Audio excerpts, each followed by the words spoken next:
Viens, esprit de révélation, souffle sur nous, souffle sur nous. Nous avons besoin de toi en cet instant. Seigneur, sois le centre de nos vies. Et quand moi s'élève un chant, une mélodie, témoignant de ta grâce infinie. Alléluia. Gloire au Seigneur Jésus-Christ. Bien-aimés dans le Seigneur, nous allons avancer. Et avant de continuer, nous allons prier. Nous allons prier pour recommander ce temps entre les mains du Seigneur Jésus. Je prie. Père, nous te glorifions, nous t'exaltons, nous te magnifions. Alors que nous entrons dans ce temps où nous allons recevoir ta parole, parole qui nous servira d'appui dans la prière. Je prie, Éternel, afin que tu prennes le contrôle par ton Esprit Saint.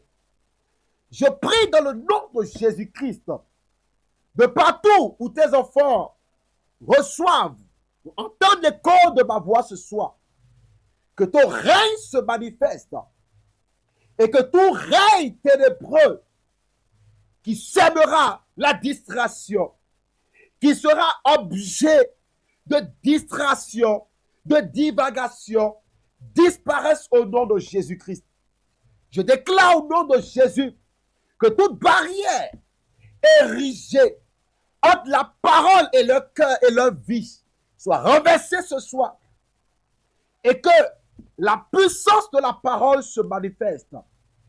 Je prie dans le nom de Jésus que la parole accomplisse pleinement son œuvre dans les vies. Toi qui dis que tu veilles sur ta parole afin qu'elle accomplisse les desseins. Je déclare au nom de Jésus que la ligne de direction que tu nous donnes ce soir puisse être atteinte au nom de Jésus-Christ. Père, je prie que tes projets pour tes enfants ce soir s'accomplissent pleinement au nom de Jésus. Que le Saint-Esprit nous conduise à bon port. Père, merci pour les grandes opérations que tu accomplis ce soir. Merci pour les visitations. Que toute la gloire te revienne. Au nom de Jésus-Christ, nous avons prié. Amen. Acclame le Seigneur Jésus. Acclame le Seigneur Jésus. Acclame Jésus. Alléluia. Alléluia. Alors, bien-aimés, nous n'allons plus tarder. Je crois que Dieu nous a fait grâce et nous avons fermé récemment une page. Nous avons achevé par la grâce de Dieu une série de thèmes, de sujets. Je parle bien sûr de la série sur les noms. Et je crois qu'au cours de cette série, Dieu nous a fait du bien. Dieu nous a ouvert les yeux. Il nous a délivrés. Il a accompli de grandes choses dans ta vie. Alors, par sa grâce, ce soir, dès ce soir, nous allons entrer dans une nouvelle série. Nous allons ouvrir par la grâce de Dieu une nouvelle série. Je crois que vous l'avez constaté, vous l'avez vu, dont le thème est intitulé « Au secours éternel, ma tête est réclamée ». Au secours éternel, ma tête est réclamée.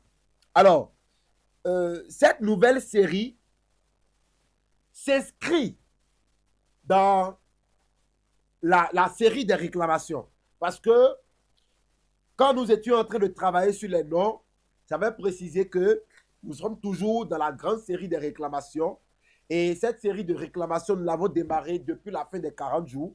Nous avons travaillé généralement sur la réclamation. Après, le Seigneur nous a conduits sur la réclamation des noms. Et par la grâce de Dieu, ce soir, nous allons travailler sur un nouveau sujet dont le thème est intitulé, je reprends, au secours éternel, ma tête est réclamée. Au secours éternel, ma tête est réclamée. Alors, comme vous le savez, depuis le 1er octobre, nous sommes dans le dernier trimestre de l'année. Nous sommes dans les derniers moments de cette année 2025 que nous avons démarré avec le Seigneur et au cours de laquelle le Seigneur a été avec nous jusque maintenant. Il ne nous a pas relâchés, il ne nous a pas abandonnés. Et je crois que nous pouvons le dire, jusque-là, l'Éternel nous a secourus. Et il n'a pas fini de le faire. Ce qu'il a commencé avec nous, il achèvera avec nous. Gloire au Seigneur Jésus-Christ. Alors, cette nouvelle série implique beaucoup les combats liés à la tête. Cette nouvelle série vient pour nous ouvrir les yeux sur des réalités spirituelles que nous connaissons ou que nous ne connaissions pas, afin de mieux nous éclaircir, de nous apporter davantage de connaissances sur les combats auxquels nous sommes confrontés de jour en jour. Alors, dans ma méditation, quand j'ai parcouru les Écritures avec le Saint-Esprit, il m'a permis de voir et de constater que la tête ou le combat de la tête ou le combat des têtes est un combat qui a été une réalité depuis la Genèse jusqu'à l'Apocalypse. Et d'ailleurs, la plupart, pour ne pas dire 90-99% des combats que nous avons vus être relatés dans les Écritures, ce sont des combats qui ont toujours visé la tête. Et pendant que je me préparais, le Seigneur me dit ceci: si tu as une tête, sache que tu seras combattu. Si tu es la tête, sache que tu seras combattu aussi. Il est impossible d'être combattu tant que l'on a une tête. L'on a une tête. Les personnes qui ne sont pas combattues sont peut-être des personnes qui n'ont pas de tête. On les appellera des zombies.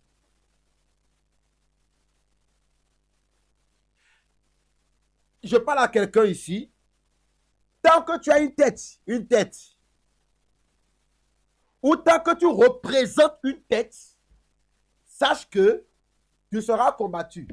Et tu seras la cible principale de plusieurs combats. Tu seras la cible particulière de plusieurs combats. Et la plupart des combats qui se lèvent contre la vie de l'homme sont des combats qui sont liés à la tête. Alors, j'ai demandé au Seigneur, pourquoi la tête devient si importante? Alors que dans Proverbe 4, verset 24, les Écritures nous disent, garde ton cœur plus que toute autre chose, car c'est d'elle, c'est de lui que viennent les sources de la vie. Pourquoi la tête est si importante dans les combats pour l'ennemi? Alors que dans les Écritures, on nous dit clairement, garde ton cœur plus que toute autre chose, car c'est de lui que viennent les sources de la vie. Et c'est là que le Seigneur va me dire ceci: si le cœur est la source de la vie, Si le cœur de l'homme est la source de tout ce qu'il fait, alors la tête est le centre, le pont, et même le centre d'organisation, de conception,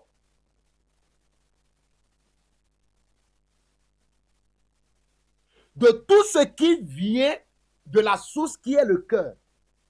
Car rien ne sort du cœur et n'est manifeste sans passer par la tête. Je reprends. Si le cœur, aussi vrai que le cœur, est la source de toute chose, rien de ce qui vient du cœur ne se manifeste sans passer par la tête.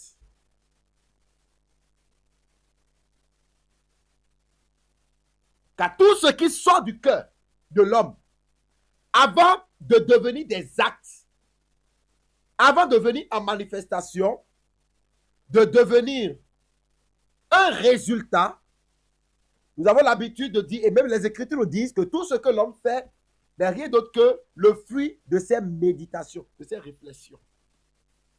Donc, lorsque le cœur envoie l'information, avant que cette information ne se transforme en acte, elle passe d'abord par la tête. Et c'est dans la tête qu'on réfléchit ou qu'on organise la manière dont l'acte sera fait. L'acte qui vient du cœur, la manière dont cet acte sera produit, cet acte sera fait, c'est dans la tête que cela se fait. Alors si le cœur est la source, la tête est le centre de commandement. La tête est comme un pont entre le cœur et le monde extérieur. Parce que rien ne sort du cœur pour entrer dans le monde extérieur sans passer par la tête. Et le Seigneur va me dire, c'est comme la relation entre Dieu le Père et l'Église. C'est comme la relation entre Dieu, Christ et l'Église. Si Dieu résout quelque chose en son cœur,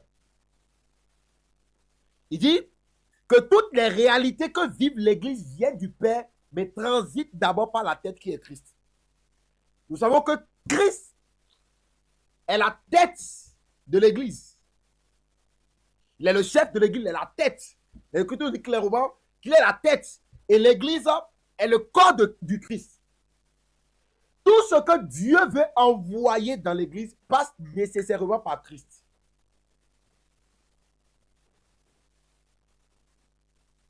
C'est de même que rien ne quitte le cœur pour venir à manifestation, ou même dans le corps, pour devenir une manifestation sans passer par la tête. Alors, oui, j'ai dit dans les Écritures, garde ton cœur plus que toute autre chose, car c'est d'elle que viennent les sources de la vie. Mais, protège ta tête. Garde ton cœur, mais protège ta tête. Alors, pourquoi Dieu veut donc que nous gardons notre cœur plus que toute autre chose, plutôt que notre tête? Et j'ai énuméré par la grâce de Dieu 3 raisons. Je suis juste en train d'introduire le message pour que nous puissions comprendre clairement dans la suite. Les raisons pour lesquelles Dieu veut que nous gardons notre cœur et que nous protégeons notre tête. 1. Parce que le cœur est la source. La nature du cœur détermine la nature de tout ce qui passera par la tête et qui sortira. D'accord? Si le cœur est bon, le reste sera bon. Si le cœur est mauvais, le reste aussi sera mauvais. Ça ne sera pas agréable. 2. Au niveau de la tête, il est presque impossible de changer ou de s'opposer à ce qui vient du cœur. Au niveau de la tête, il est presque impossible de changer ou de s'opposer à ce qui a émané du cœur. Parce que là, il y a une guerre qu'on appelle la guerre des pensées. Gloire au Seigneur Jésus-Christ. 3. Un bon cœur avec de mauvaises pensées dans la tête produira de mauvais actes. Tu peux avoir un bon cœur, mais si au niveau de ta tête, les pensées de ta tête n'arrivent pas à s'aligner aux ondes qu'envoie ton cœur, le résultat sera mauvais. Tu peux vouloir faire quelque chose de bien, mais avec une mauvaise réflexion, une mauvaise pensée, le bien que tu veux faire se transformera en mal lorsqu'il sera fait. Donc, c'est pour ces 3 raisons que nous allons garder notre cœur. Que nous devons garder surtout notre cœur. Et c'est à cause de cela que nous parlons du combat de la tête. Gardons notre cœur, mais protégeons notre tête. Pourquoi? Parce qu'une tête exposée à tout, ou une tête livrée entre les mains du malin, n'est en rien favorable à un bon cœur. Une tête prise en otage par le diable ne fait aucun bien à un cœur, quelle que soit la nature du cœur. Tu peux beau garder ton cœur, mais si tu ne protèges pas ta tête, ça sera très compliqué. Gloire à Jésus. Alors, nous allons avancer. Calmez-vous, nous allons avancer. Qu'est-ce que la tête? La tête, c'est la partie supérieure du corps de l'homme qui est le siège du cerveau et des principaux organes de sens, tels que les yeux, les oreilles, le nez, la bouche. La tête, c'est ça. Voici ma tête. Ça, c'est ma tête. Elle est liée à mon corps, pas à mon cou. C'est à la tête qu'est lié le cerveau. Le cerveau est à l'intérieur. Et 4 principaux organes sensoriels, tels que les yeux pour la vue, les oreilles pour l'ouïe, le nez pour l'odorat, la langue qui est dans ma bouche pour le goût. Alléluia. Et nous pouvons même parler aussi du toucher. Parce que même si nous n'avons pas les bras et que quelque chose touche notre tête, la peau, qui est aussi un organe sensoriel du toucher, elle est aussi présente. Donc, tous les organes sensoriels de l'homme sont liés à la tête. Alléluia. La tête, c'est aussi une position, un rang supérieur et élevé qu'occupe une personne ou une institution et qui lui confère une autorité et un pouvoir qu'il exerce sur ses subordonnés et sur les personnes qui lui ont été soumises. J'explique. La tête, lorsqu'on parle de tête, il ne s'agit pas seulement de cet élément qui est sur le corps de l'homme. Une personne peut être une tête. Une entreprise peut être une tête. C'est pourquoi il dit que lorsqu'on parle de tête, on parle aussi de position. Vous voyez, lorsqu'on dit que Christ est la tête de l'Église, c'est pour dire que Christ est à une position supérieure par rapport à son corps, à l'Église. Lorsque je prends par exemple, je dis que le président Patrice Talon est à la tête du Bénin. C'est-à-dire qu'il est le président. Il est le premier représentant du pays. C'est lui qui dirige le pays. C'est lui qui conduit le pays. Donc, il est la tête du pays. Gloire au Seigneur Jésus-Christ. Donc, la tête, c'est aussi une position, un rang supérieur que l'on a par rapport à ceux qui sont derrière nous. L'Éternel a dit qu'il veut que nous soyons la tête et non la queue. Donc, la tête, c'est la position contraire à la queue. C'est une position de prééminence, une position de supériorité, d'avance. Lorsque, par exemple, on fait un rang, on dit que celui qui est devant, il est la tête du rang. Pourquoi? Parce qu'il est devant, parce qu'il est le premier. Lorsque, à l'école, nous avons fait des devoirs et le professeur vient, il dit que telle personne est à la tête à l'issue de ce devoir, on sait que cette personne est le premier, c'est lui qui a occupé le rang supérieur. Gloire au Seigneur Jésus-Christ. Donc, la tête de quelque chose, on parle même, on appelle ça même la tête de l'homme, parce que cet élément-là est à une position supérieure par rapport à tous les autres membres du corps. C'est l'élément le plus, l'organe, si je me permets le terme, le plus supérieur, c'est-à-dire qui est en avant sur le corps de l'homme. Alors, on a l'habitude d'entendre cette expression qui est intitulée « être la tête » ou « être en tête ». Lorsqu'on dit qu'une personne est la tête d'un institut, cela voudrait dire que cette personne est le responsable, est le directeur, est le dirigeant, est le chef de cet institut-là. Et cette position qu'il a, position de tête, lui confère une autorité, lui confère un pouvoir sur tous ses subordonnés. Parce que quand il y a la tête, il y a certainement le tronc et les pieds. C'est-à-dire, il y a aussi les autres membres.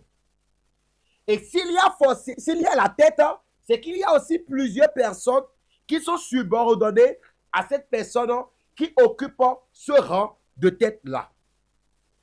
Être la tête ou être en tête signifie être le premier, être devant, être au-dessus, être supérieur. Gloire au Seigneur Jésus-Christ. Nous sommes en train d'avancer peu à peu. Alors, lorsqu'on parle de la tête, on parle directement de la personne. Là, nous sommes en train d'avancer. Lorsqu'on parle de la tête, on parle directement de la personne ou de l'individu qui porte cette tête-là, ou de l'individu à qui cette tête appartient. Ce que je veux dire, c'est quoi? Lorsque quelqu'un commence par parler de ma tête, il est impossible que la personne parle d'autre chose que moi. Celui qui parle de ma tête parle de moi. Pourquoi? Parce que la tête est l'élément d'identification premier de l'individu. La tête représente l'individu ou la personne à laquelle elle appartient. Ma tête me représente. Puisque, souvenez-vous, tout à l'heure, je l'ai dit, que la tête, c'est le représentant.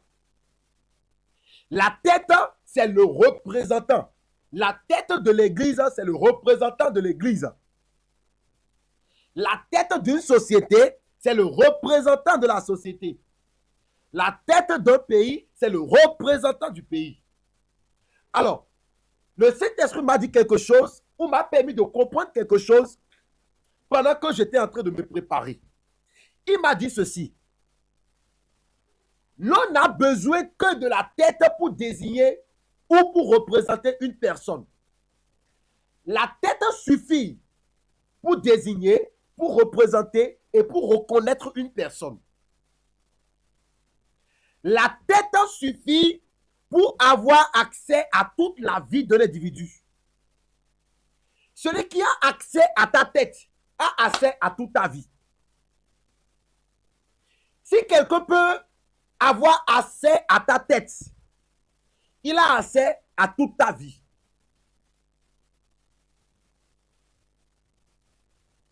C'est pour cela que vous allez constater que de manière conventionnelle, sur nos pièces d'identité ou sur toute autre pièce personnelle sur laquelle notre visuel ou notre photo est affichée, c'est souvent et pratiquement toutes les fois le buste, la partie de l'épaule et la tête qui apparaît. Est-ce que quelqu'un a une pièce d'identité là pour confirmer ce que je suis en train de dire? Moi, j'ai ma pièce d'identité actuellement. Et sur ma pièce, comme sur toutes les autres pièces identitaires, quand on parle de pièce d'identité, c'est la pièce qui présente l'identité d'une personne. C'est la tête qui donne les informations identitaires sur la vie d'une personne. Et sur cette pièce-là, on ne met pas la photo de l'homme de la tête jusqu'en bas. Non. On met juste la photo de sa tête. Qui a fait le constat que moi? Est-ce que tu as fait le même constat que moi? Que ce soit le passeport, que ce soit la carte consulaire, je ne sais pas, que ce soit le permis, toutes les cartes qui représentent des cartes d'identité pour toi, on ne met que la partie de ton épaule jusqu'à ta tête. On n'a pas besoin de ton corps. On n'a pas besoin de ton pied. On n'a même pas besoin même de la partie de ton ventre. Non, c'est trop parti. Pourquoi? Parce que la tête seule suffit. Ou la partie supérieure du corps, la tête et à la rigueur les épaules, suffit pour identifier et pour représenter un homme. Si je vais encore plus de l'avant, nous avons pratiquement tous des téléphones qui reconnaissent la reconnaissance faciale ou le verrouillage, la sécurité par reconnaissance faciale. Lorsque tu veux commencer par déverrouiller ton téléphone, par mettre la sécurité faciale sur ton téléphone, le moteur d'identification ne te demande pas ton corps, il ne demande que ton visage. Autrement dit, ta tête. Les personnes qui ont des sécurités dans leur bureau, des sécurités pour leur coffre-fort, qui sont des sécurités faciales, ne peuvent pas me dire que c'est tout le corps, c'est de tout le corps que la machine a besoin pour les identifier. Le visage simplement permet de t'identifier. La tête.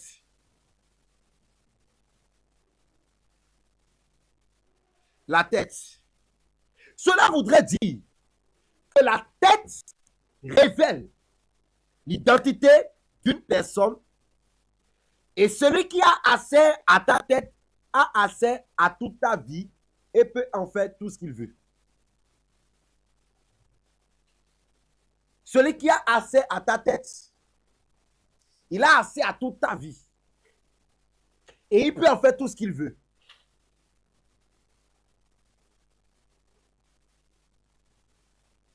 C'est pourquoi nous sommes prudents. Et nous disons que n'importe qui ne mette pas sa main sur ta tête. Que n'importe qui ne mette pas la main sur la tête de ton enfant. Ne vous coiffez pas n'importe où comme ça. Ne vous tressez pas chez n'importe qui comme ça. Je n'ai pas encore ouvert ce sujet. Nous reviendrons sur ce sujet par la suite. Mais la tête est très valeureuse. Elle a une valeur. Elle a une valeur. Et la tête, c'est l'une des grandes portes d'accès à la vie de l'homme. La tête, c'est l'une des grandes portes d'accès à la vie de l'homme. Pourquoi? Surtout à cause des différentes entrées qu'elle présente pour la vie de l'homme. Sur la tête, lorsqu'on prend la tête, il y a plusieurs canaux d'entrée dans la vie d'un homme. Comme par exemple, les yeux. Des choses peuvent entrer en toi par tes yeux. Certaines personnes ont juste regardé certaines vidéos, certaines images et ils ont reçu des choses dans leur vie. Les oreilles. Les choses que tu entends te souille. Et lorsque tu commences à livrer tes oreilles à n'importe quoi, des choses entrent dans ta vie. Le nez, tu aspires des odeurs. Il y a des odeurs que tu reçois qui sont des portes d'entrée à ta vie. La bouche, il y a des choses que tu manges. La bouche aussi est une porte d'entrée à ta vie.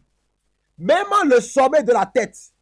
Le sommet de la tête, souvent pour les enfants, c'est là, lorsque nous étions enfants, là c'est une porte. C'était une frontière. C'est là on parle de la fontanelle. La fontanelle, la partie la plus mou sur la tête de l'enfant, parfois ça descend jusqu'au niveau du front. Donc la tête constitue une grande ouverture, une grande porte avec plusieurs entrées à la vie de l'homme. Et c'est d'ailleurs sur la tête que se retrouvent plusieurs entrées pour la vie de l'homme. Avant que je le continue, je vais dire ceci.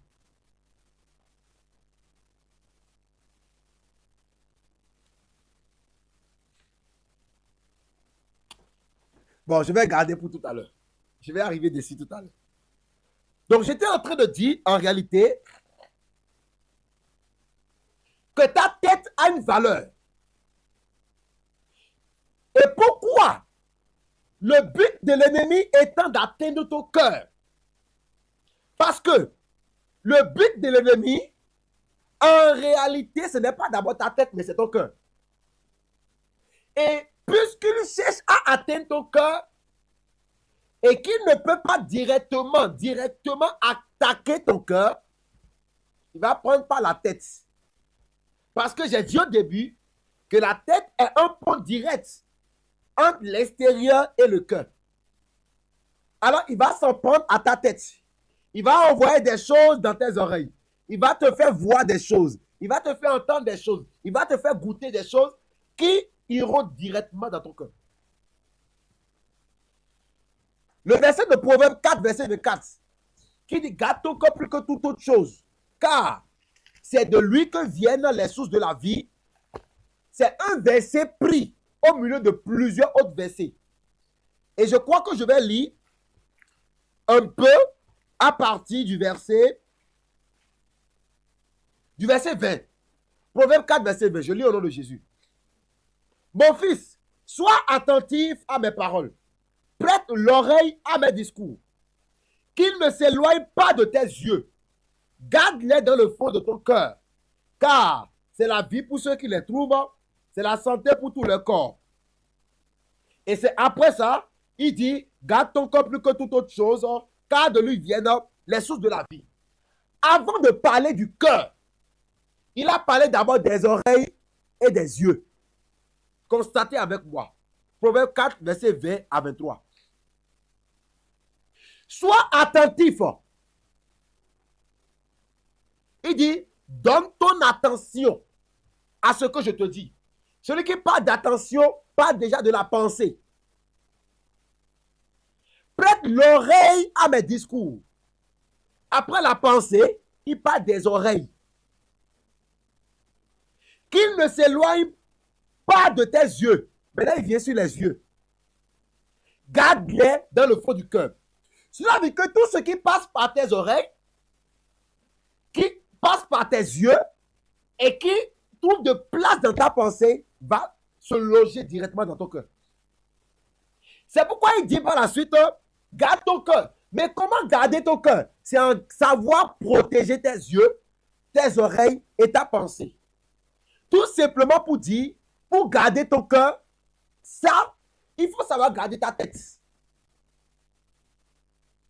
Pour bien garder ton cœur, afin que ce soit toujours les sources de la vie qui sortent d'elle, de lui, garde tes yeux, garde tes oreilles, garde ta pensée.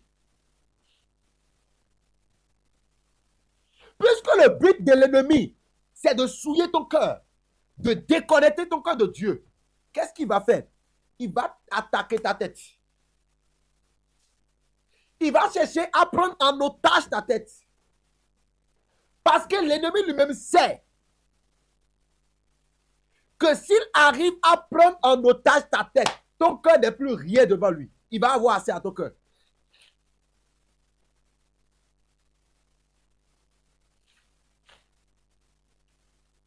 Il va avoir assez à ton cœur.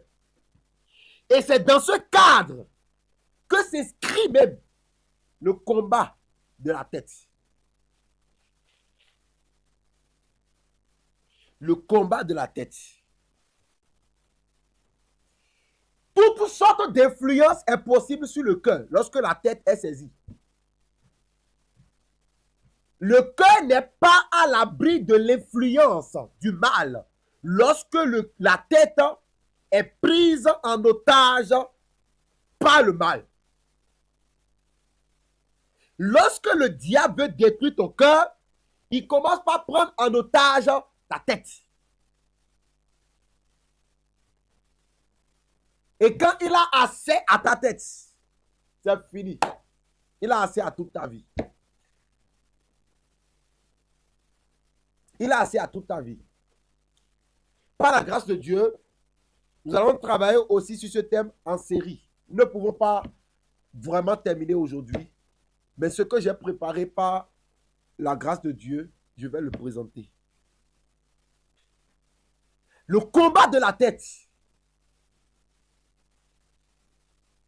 Parce qu'au moins, le cœur n'est pas directement en contact avec le monde extérieur. Mais la tête, elle est directement en contact avec le monde extérieur.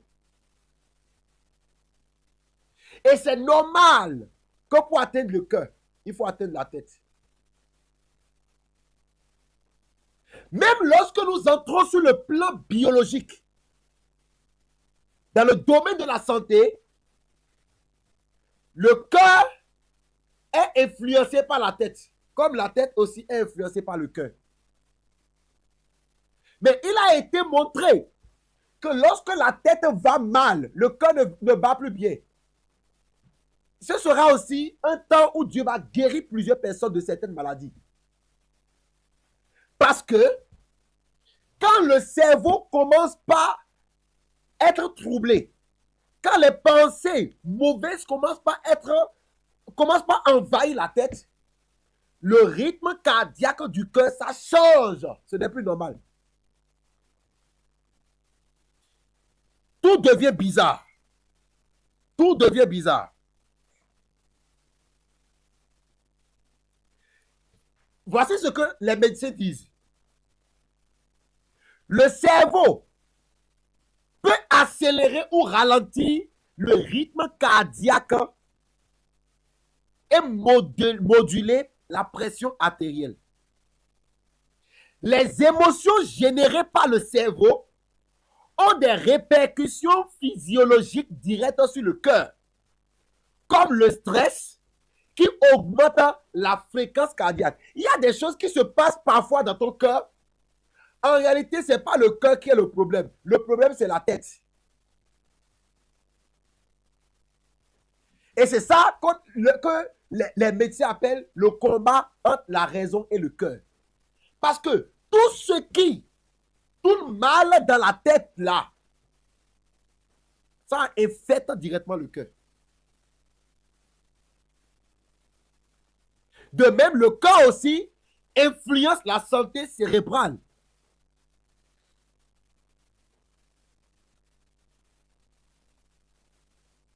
Parce que quand le problème vient du cœur, le cerveau aussi est affecté. Puisque régulièrement, le cœur, avec la circulation normale et le battement normal du cœur, il envoie de l'oxygène au cerveau pour assurer son bon fonctionnement.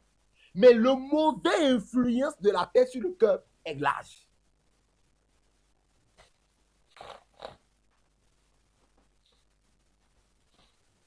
C'est pourquoi Dieu nous rassemble pour parler du combat de la tête.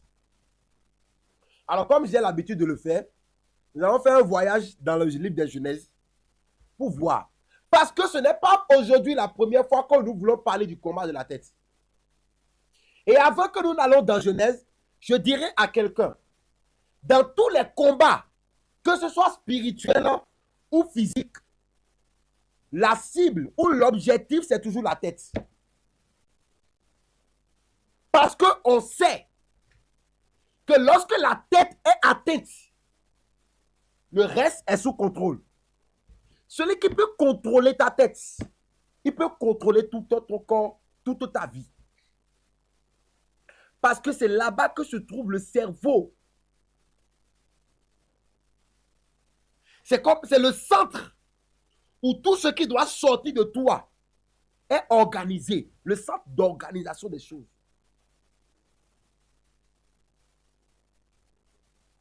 Quand tu as envie de manger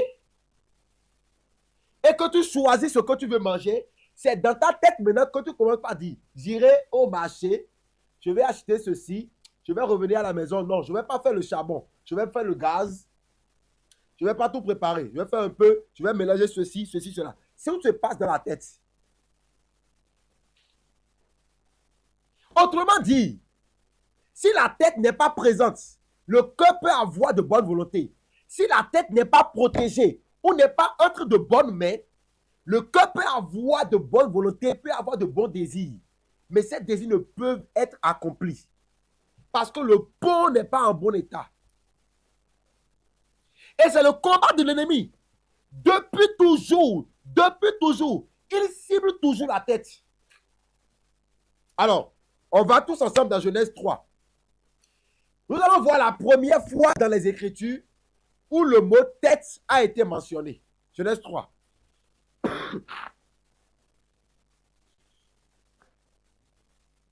Genèse 3, verset 15.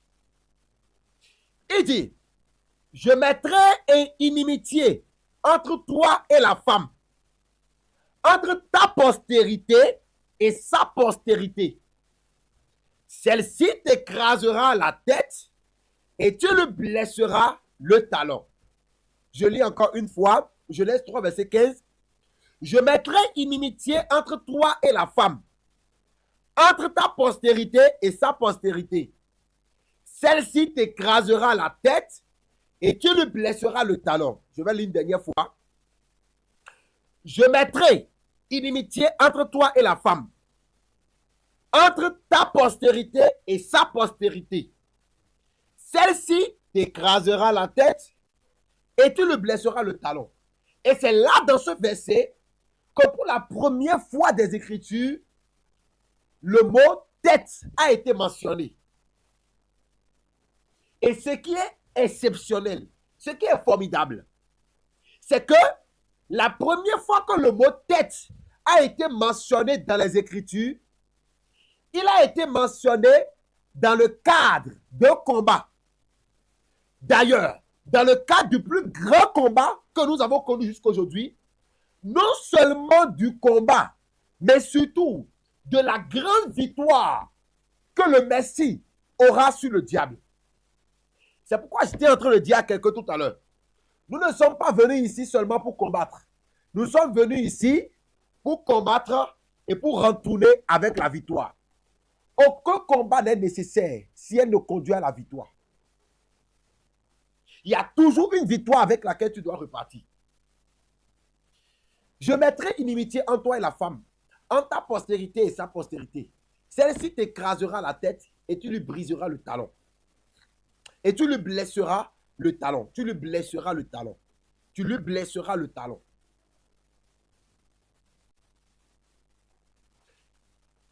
Constatez avec moi, juste avant que le Saint-Esprit m'éclaircisse sur ce passage-là, j'ai eu l'impression que quand je lisais le passage, je ne comprenais pas bien.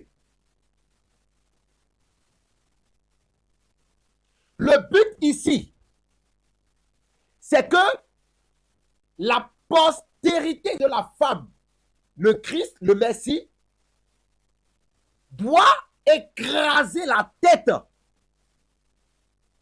du serpent. Et le serpent va lui blesser le talon. Ce sera ça, le signe de la victoire.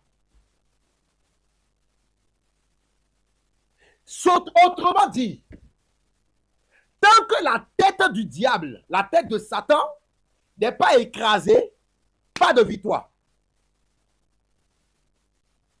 Autrement dit, Tant que la tête ne tombe pas, pas de victoire. Autrement dit, tant que l'adversaire, le diable Satan, aura toujours sa tête en place, nous ne pouvons crier victoire. Nous n'avons pas de victoire à proclamer.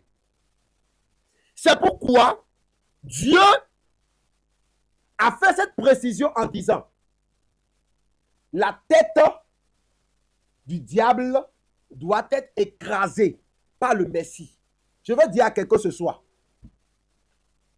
celui qui te combat là, pour que tu sois là ici ce soir, sa tête va tomber.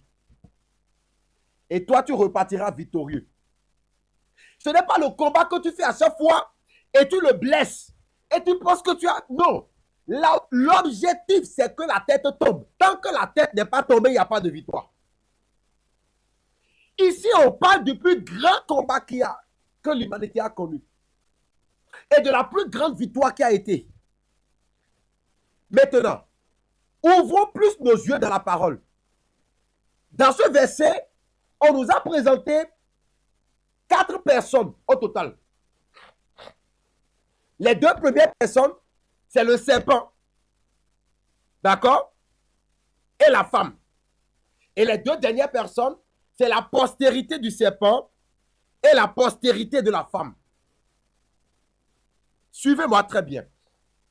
Mais nous avons constaté que le combat final qui doit amener la victoire n'a pas eu lieu entre la femme et le serpent. Ça n'a pas non plus eu lieu entre la postérité de la femme et la postérité du serpent. Mais le combat a eu lieu entre la postérité de la femme et le serpent. Ce ne sont pas les 2 postérités qui se sont combattues. Ce ne sont pas les 2 postérités qui ont combattu. Mais c'est la postérité de la femme qui a combattu. Non pas la postérité du serpent, mais le serpent lui-même. Pourquoi? Parce que le serpent ou le diable, c'est la tête. Ouais, maintenant l'expression. Il est la tête d'un géant système. Il est la tête d'un système. Il est la tête de toutes ses postérités. Il est la tête de toute sa postérité. Alors, j'étais en train de dire tout à l'heure, le combat qui ne mène pas à la victoire, c'est le combat que l'on mène, non contre la tête d'un système, mais contre la postérité d'un système. J'explique.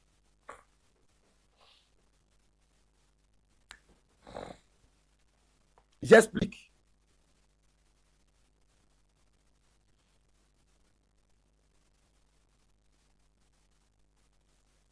Le combat de la victoire, le bon combat, a eu lieu, non pas entre les postérités de ces personnes qui sont mentionnées. Ce n'est pas la postérité de la femme et la postérité du serpent qui se sont affrontées au final pour que la victoire soit.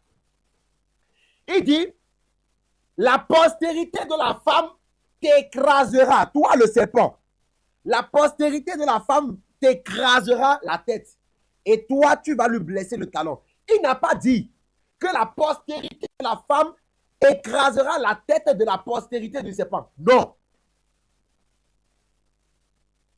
Parce que le combat de la victoire, c'est le combat qui consiste à faire tomber ou à écraser la tête de l'adversaire et non l'adversaire. Et c'est là que l'ennemi nous conduit pour la plupart du temps vers de mauvais combats. Nous menons des combats qui ne mèneront point à la victoire. Parce qu'un mauvais combat, c'est un combat dirigé vers la postérité et non vers la tête elle-même. Gloire au Seigneur Jésus-Christ.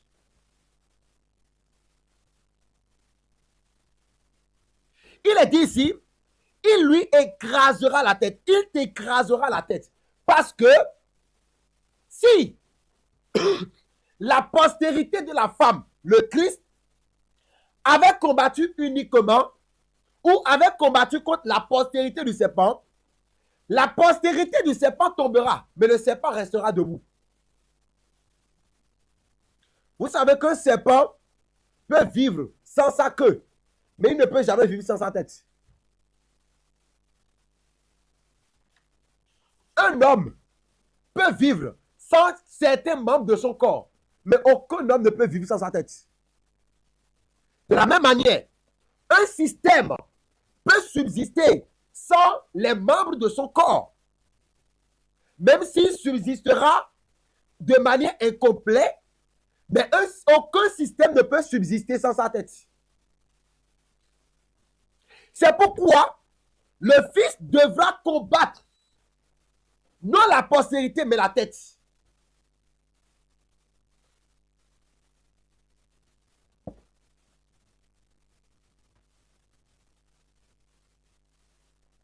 C'est ce que nous constatons dans les conflits aujourd'hui. Lorsqu'il y a affrontement entre deux armées, je vous dis, l'objectif, ce n'est pas que l'autre armée, ce n'est pas de tuer les soldats de l'autre armée. Celui qu'on cherche à tuer, c'est le général de l'armée.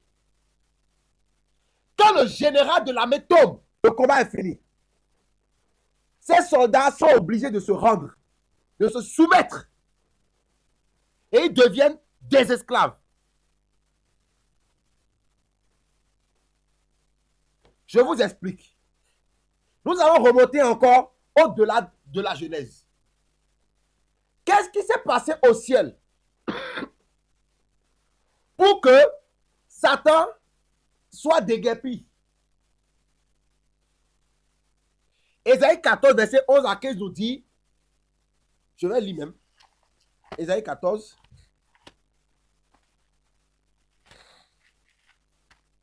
Ésaïe 14, verset 11 à 15. Il dit, ta magnificence est descendue dans le séjour des morts, avec le son de tes luttes. Sous toi, une couche de verre, et les vers sont ta couverture. Te voilà tombé du ciel, astre brillant, fils de l'aurore. Tu es abattu à terre, toi le vainqueur des nations. Tu disais en ton cœur, je monterai au ciel, j'élèverai mon trône au-dessus des étoiles de Dieu. Je m'assierai sur la montagne de l'assemblée, à l'extrémité du septentrion. Je monterai sur le sommet des nues. Je serai semblable au Très-Haut. Mais tu as été précipité dans le séjour des morts, dans les profondeurs de la fosse. Qu'est-ce qu'il voulait? Il voulait la tête. Au ciel, l'iniquité de ce qu'on a vu dans le cœur du diable pour le chasser, c'est parce que la position qu'il avait ne le satisfaisait pas. Il cherchait la tête, il voulait être la tête au fait. C'est pourquoi on a l'habitude de dire qu'il a voulu faire le coup d'état à Dieu. C'est ça, non? Satan a voulu faire un coup d'état à Dieu. Or, quand on fait coup d'état, c'est pour faire tomber celui qui est à la tête et on prend la tête. C'est tout. Donc, l'objectif de Satan, c'était de prendre la tête de tout l'univers. Il voulait prendre tout simplement la place de Dieu. Or, Dieu était à la tête. Cela montre que le combat de la tête n'a même pas commencé dans ce monde. C'est le combat depuis même le ciel. Et il a été projeté sur la terre. Lorsqu'il est venu dans le jardin, c'est la même mentalité qu'il a inculquée dans la tête des hommes. Vous serez comme Dieu. Il sait que lorsque vous allez manger, vous serez comme Dieu. C'est-à-dire, les hommes veulent être Dieu. C'est-à-dire, ils veulent prendre la tête. Mais, puisque Dieu n'a pas été créé, il est même au-dessus de la tête. Dieu n'est pas la tête, hein. Il est au-dessus de la tête. Il est au-delà de la tête. C'est pourquoi il a choisi d'établir Christ comme la tête de l'Église. Et cette place, personne ne peut le lui arracher. Donc, ça a été un principe. Si tu veux régner, il faut prendre la tête. Si tu veux dominer, il faut prendre la tête. Celui qui n'est pas la tête ne peut pas dominer, ne peut rien faire.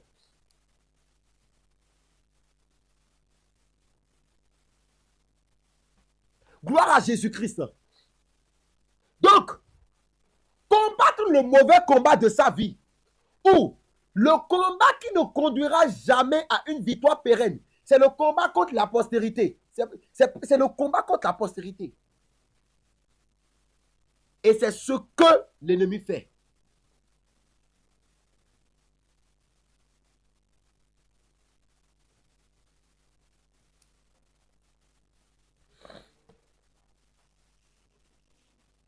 C'est ce que l'ennemi fait.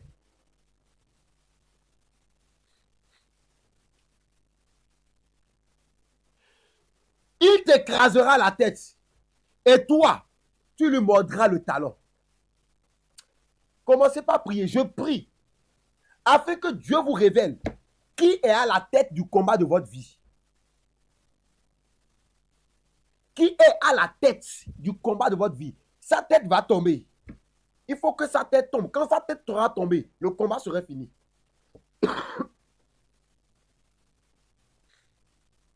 Que Dieu révèle l'identité de celui qui est à la tête du combat de votre vie. Que Dieu révèle son identité.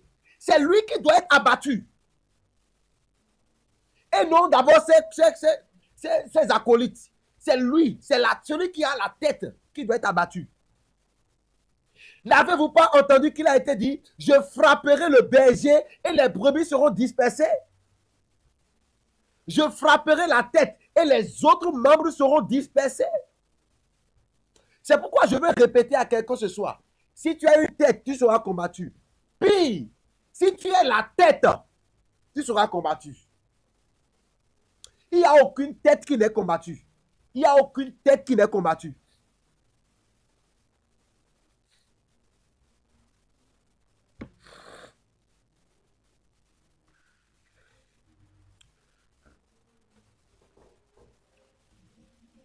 Genèse 3, verset 15. La postérité de la femme t'écrasera la tête. Et toi, tu lui blesseras le talon. Cette prophétie sera accomplie à Golgotha. Et c'est là que le truc devient encore beaucoup plus intéressant. C'est là que, quand je parle du combat de la tête, ça devient encore plus intéressant. J'ai bien dit, le combat qui doit amener la victoire, c'est le combat entre la postérité. Je vais expliquer tout à l'heure pourquoi c'est la postérité de la femme qui va combattre non la postérité du serpent, mais le serpent lui-même, pour lui écraser la tête afin que son règne s'arrête. Vous savez, depuis ce niveau où Adam et Ève ont péché, jusqu'à ce que Christ vienne, le diable lui-même n'est pas venu combattre un serviteur de Dieu. Parcourez les Écritures. Le diable lui-même, en personne, il n'est jamais venu pour s'opposer à un serviteur de Dieu, pour combattre un envoyé de Dieu. Il envoie les démons, il envoie ses agents, il envoie son armée, il envoie. Parce qu'il connaît cette prophétie qui dit que la postérité de la femme lui écrasera la tête. Et lui, il lui blessera le talon. Donc vous allez constater, depuis que Adam et Ève ont péché jusqu'avant que Jésus ne vienne, il n'y a pas eu vraiment un serviteur de Dieu, un envoyé de Dieu, qui a eu pour adversaire direct le diable lui-même en personne. Mais, lorsqu'au baptême de Jésus, la voix s'ouvrira et dira, celui-ci est mon fils bien-aimé, en qui j'ai mis toute mon affection. C'est fini. Le diable ne peut plus rester tranquille. Il dit, voilà le moment.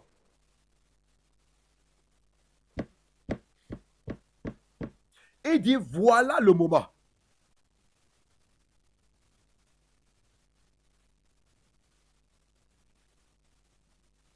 Lorsque la la voix a dit, celui-ci est mon fils bien-aimé. Écoutez, la voix de Dieu qui a parlé en ce moment a parlé à toutes les entités du monde spirituel. Il a parlé aux entités du monde spirituel de la lumière. Il a parlé aux entités du monde spirituel des ténèbres. Donc, Satan et tes démons ont entendu aussi la même voix qui a dit, celui-ci est mon fils. C'est la voix du Dieu Tout-Puissant qui parle. Celui-ci est mon fils. Et là, Satan s'est souvenu de la prophétie de Joël 3,15. Il dit, voilà celui qui a été envoyé pour m'écraser la tête. C'est pourquoi, lorsque l'Esprit a envoyé Jésus-Christ dans le désert pour être tenté par le diable, pour être tenté par qui? Par le diable. Par qui? Par le diable. Le diable lui-même viendra. Et quelle est la première parole qu'il va lui dire? Si tu es le Fils de Dieu. Si tu es le Fils de Dieu. Vous allez peut-être me sortir le cas de Job. Mais le diable n'est pas venu directement vers Job. Il est allé vers Dieu. Lorsque Dieu lui a donné l'accès pour toucher à la vie de Job, il a envoyé ses démons pour opérer contre la vie de Job. Mais lorsqu'il s'est assis de Jésus, il est venu lui-même. Il est venu lui-même. Il dit, ça y est, combat-moi. Si tu es le Fils de Dieu, fais ci, fais ça. En réalité, le diable n'est pas d'abord venu combattre Jésus. Il est venu le corrompre. Le même système qu'il a utilisé dans Genèse, il est venu pour pouvoir utiliser le même système. Il voulait marcher aussi sur la tête de Jésus. De la même manière qu'il a arraché la tête de Adam, il voulait arracher aussi la tête de Jésus. Parce qu'après le péché, après la désobéissance, les hommes ont perdu leur tête. Les premiers ont perdu la tête. C'est pourquoi ils ont perdu l'autorité qu'ils avaient sur la création, l'autorité qu'ils avaient même sur le diable. Et c'est depuis lors que l'homme est devenu soumis au diable, soumis à la création. Et c'est la même chose qu'il a voulu faire avec Christ. En lui disant, si tu es le Fils de Dieu, fais ci, fais ça, fais ci, fais ça, fais ci, fais ça. Mais le Christ ne lui a pas été soumis. Pourquoi? Parce que le Christ connaissait sa mission. Il sait que j'ai été envoyé pour écraser sa tête. Pour écraser la tête du diable. Et Satan aussi est conscient de ça. Et vous allez constater, après ce moment-là, Satan est reparti pour revenir à un moment favorable. Et qu'est-ce qu'il a fait durant tout ce temps? Il a commencé par susciter sa postérité contre Jésus. Je vous en prie, suivez-moi très bien. Après que la tentation a échoué et qu'il n'a pas pu avoir la tête de Jésus, qu'est-ce qu'il va faire? Il a commencé par susciter sa postérité. C'est-à-dire, on a dit qu'il y aura inimitié entre la postérité de la femme et la postérité du serpent. Il y a eu réellement inimitié, mais il n'y a pas eu combat. Le verset n'a pas dit qu'il y aura combat entre la postérité de la femme et la postérité du serpent, mais inimitié. L'inimitié n'est pas forcément le combat. Et qu'est-ce que le diable va faire? Son objectif, c'est de distraire de Jésus. De distraire Jésus, de détourner Jésus du vrai et du bon combat, afin d'arracher sa tête à un moment donné. Lorsqu'il sera détourné du vrai combat, il va arracher sa tête. Qu'est-ce qu'il va faire? Il va susciter la postérité du serpent contre Jésus. C'est ça, les oppositions. Je vous dis, toutes les oppositions que Jésus-Christ a connues, ce sont la manifestation de la postérité du serpent. Mais la postérité de la femme, Jésus, étant conscient qu'il n'a pas été envoyé pour mener un combat contre la postérité du serpent, vous allez constater qu'il n'a mené aucun combat contre les oppositions qu'il a subies. Parce que chaque combat mené contre un mauvais adversaire est une distraction. Et ça va conduire à la chute, à la perte de la tête.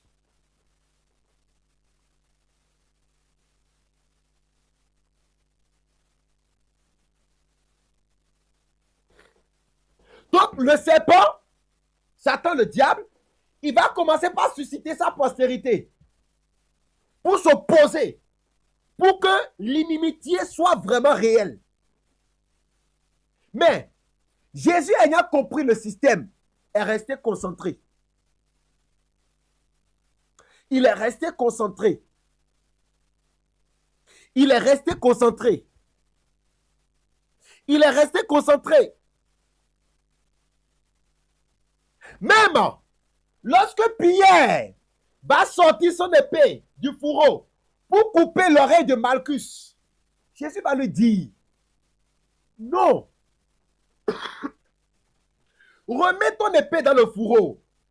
Si je veux, je demanderai à mon Père d'envoyer un seul ange pour régler le cas de tous ces adversaires que j'ai là. Mais ce n'est pas eux mes adversaires. Ce ne sont pas eux mes adversaires. Mon adversaire, c'est le diable. Pierre a voulu combattre la postérité du serpent. Mais Jésus a dit non. Le combat, ce n'est pas contre eux. On peut combattre ceux-là. Mais quand ceux-là vont tomber, l'adversaire, même le serpent, n'est pas tombé et le problème n'est pas réglé. La victoire n'est pas assurée. La victoire n'est pas pérenne. La victoire, elle n'est qu'éphémère. C'est pourquoi plusieurs chrétiens combattent, mais non pas la victoire. Parce qu'ils combattent contre le mauvais adversaire. Ils combattent contre la postérité de leur adversaire et non contre leur propre adversaire.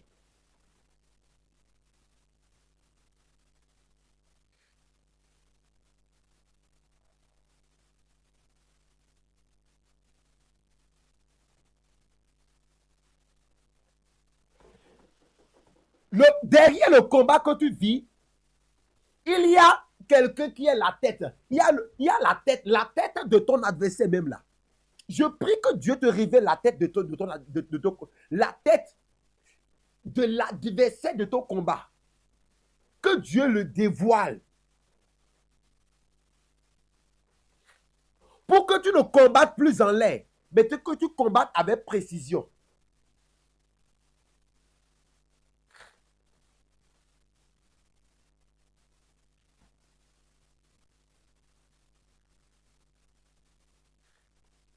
Mais, malgré que Satan a suscité sa postérité contre le Fils est resté tranquille.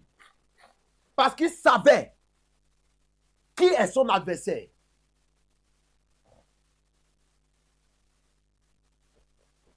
Ce n'étaient pas les hommes. Ce n'étaient pas du tout les pharisiens. Ce n'étaient pas du tout les sadducéens. Ce n'étaient pas du tout les Romains. Mais il savait que lorsque le moment viendra pour que le combat contre son adversaire sera mené, le symbole de la victoire, c'est qu'il lui écrasera la tête. Et lui, il va lui blesser le talon.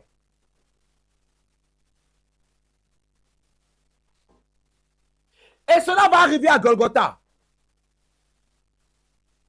Golgotha. Pourquoi Golgotha? Parce que Golgotha signifie lieu du crâne.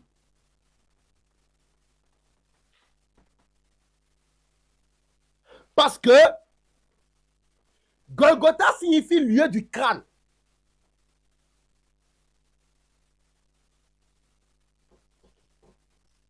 Et lorsque je suis arrivé là, l'Esprit de Dieu va m'expliquer quelque chose. La désobéissance de Adam, du premier Adam, a causé la chute de l'homme. C'est-à-dire qu'après la désobéissance de Adam, la tête de l'homme est tombée entre les mains du diable. L'homme a perdu la tête. Quand je parle de tête, je parle d'autorité, je parle de position, je parle de pouvoir. L'homme a perdu sa tête. Le diable a pris en otage la tête de l'homme. La tête de l'homme est tombée au pouvoir du diable. Et lorsque Dieu a constaté que Adam a perdu sa tête, il a été obligé de le chasser du jardin. Parce que ne peut rester dans le jardin celui qui n'a pas la position requise pour être là. Celui qui n'a pas l'autorité requise pour être dans le jardin. Ne peut être dans le jardin d'Éden celui qui a perdu son autorité, celui qui a perdu sa tête. Ne peut être dans le jardin d'Éden celui qui a perdu sa tête. Celui dont la tête a été prise, a été jetée entre les mains du diable. Celui qui a perdu l'autorité requise, c'est-à-dire l'autorité de fils de Dieu. Or, Adam a été le premier fils de Dieu. Après la chute, après la désobéissance, il a perdu la tête de fils de Dieu. Il a perdu la position, il a perdu l'autorité. Par conséquent, il ne pouvait plus rester dans le jardin. On l'a chassé. Mais, si l'Écriture nous dit, par un seul homme le péché est entré dans le monde, et par le péché la mort aussi, cela voudrait dire, oui, la tête de Adam est tombée. Mais ce n'est pas seulement la tête de Adam est tombée, mais c'est la tête de toute l'humanité qui est tombée. Tous les hommes qui sont sortis de Adam, leur tête est tombée. Cela voudrait dire que ta tête et ma tête étaient aussi tombées lorsque la tête de Adam tombait. C'est pourquoi nous sommes tous ceux qui entrons en ce monde coupables du péché de Adam, coupables de la désobéissance de Adam et de Ève. Parce que Adam a perdu sa tête, nous avions aussi autrefois perdu notre tête. Je parle de nous hors Christ, nous sans Christ. Nous avons perdu.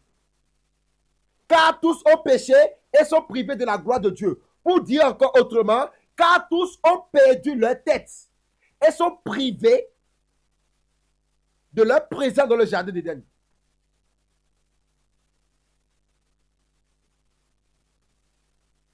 Alors, il fallait que quelqu'un vienne pour venir arracher nos têtes de la main du diable, pour venir délivrer nos têtes de la main du diable, pour venir délivrer la tête de l'humanité de l'autorité du diable.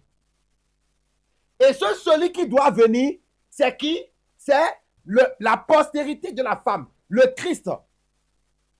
Et pour qu'il puisse arracher nos têtes des mains du diable, il va falloir qu'il combatte le diable et qu'il puisse faire tomber aussi la tête du diable. Parce que tant que la tête du diable reste debout, on ne peut pas le priver de ses biens. C'est pourquoi le combat ultime de l'humanité a été entre le Christ, le Messie, et le diable. Et il faut qu'il puisse écraser la tête du diable. Parce qu'il a pour mission d'arracher la tête de tout ce que le diable a pris au travers de Adam. Et c'est à cause de cela qu'il va se retrouver au lieu du crâne, à Golgotha. Et on dit lieu du crâne pour ne pas dire lieu des crânes. Parce qu'à Golgotha, il n'y avait pas un seul crâne. Ce n'est pas parce qu'il y avait un seul crâne qu'on a dit lieu du crâne. Mais il y avait plusieurs crânes.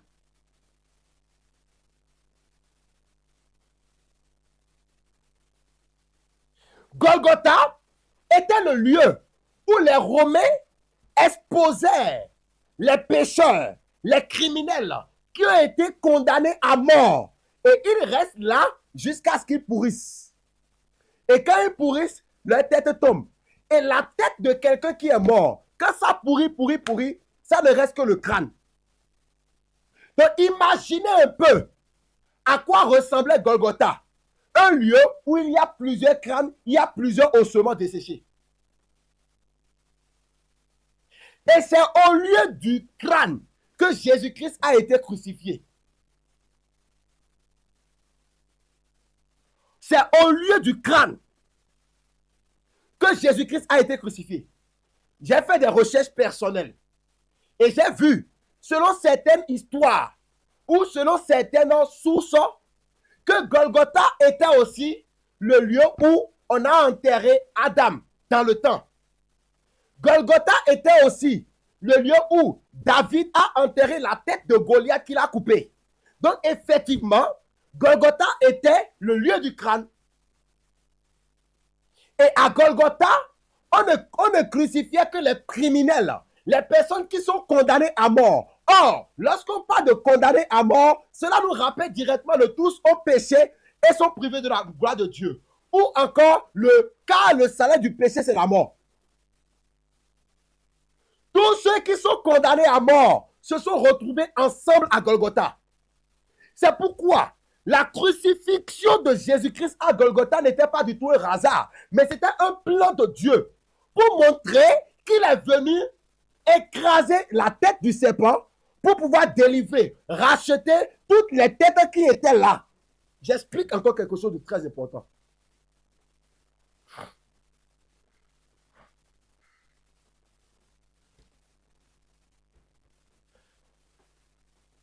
Jésus-Christ n'a pas été crucifié à Golgotha pour rien. Golgotha, c'était un lieu habituel où les Romains, entre les mains desquels Jésus-Christ a été livré, ont déjà l'habitude de crucifier. Et quand on te crucifie, tu restes là jusqu'à ce que tu pourrisses. Parce que le corps de ces personnes ne devrait pas rentrer à nouveau dans la ville. Donc, ils sont crucifiés, ils sont là, et quand ils pourrissent, ils tombent. Leur tête tombe. Et si on vous amène à Golgotha, c'est un lieu affreux. Le lieu qu'on appelle Golgotha est un lieu très, très affreux. C'est pas beau à voir. Je vous dis, c'est un peu comme la vallée de la mort. Et quand je dis vallée de la mort, cela me rappelle Ézéchiel, que l'ange de l'Éternel, l'Esprit de l'Éternel, a transporté dans la vallée des ossements desséchés. Puisque ce qui s'est passé à Golgotha n'est rien d'autre que ce qui a été révélé aussi à Ézéchiel lorsqu'on l'a amené dans la vallée des ossements desséchés. Et ça, je vais l'expliquer dans les instants à venir. Donc, les crânes qui étaient présents, les crânes à cause desquels on parle de lieu du crâne en parlant de Golgotha, ce sont les crânes de toutes les personnes, toute l'humanité, les hommes qui sont livrés, qui sont condamnés à mort à cause du péché d'un seul homme, Adam. Et c'est pourquoi Jésus-Christ va dire dans Jean 12, waouh, il va dire dans Jean 12, verset 32, et moi, quand j'aurai été élevé de la terre, j'attirerai plutôt les hommes à moi. J'attirerai, j'aime trop Jésus. Il dit, quand j'aurai été élevé de la terre, j'attirerai tous les hommes avec moi. Il a été élevé, oui, parce qu'il disait déjà à Nicodème, de même que le serpent d'airain a été élevé dans le désert, de même le Fils de l'homme sera élevé. Et quand il sera élevé, il attirera tous les hommes avec lui. Mais, lorsqu'il a été élevé à Golgotha, en bas de lui, il n'y avait que des morts, il n'y avait que des cadavres, il n'y avait que des crânes. Et quand on parle de crâne, on parle de personnes mortes. Quand on parle de crâne, on parle de personnes mortes. Et Jésus n'a pas dit qu'il est venu pour élever tous les crânes de la terre, mais qu'il est venu pour élever tous les hommes de la terre pour les amener avec lui là où il sera.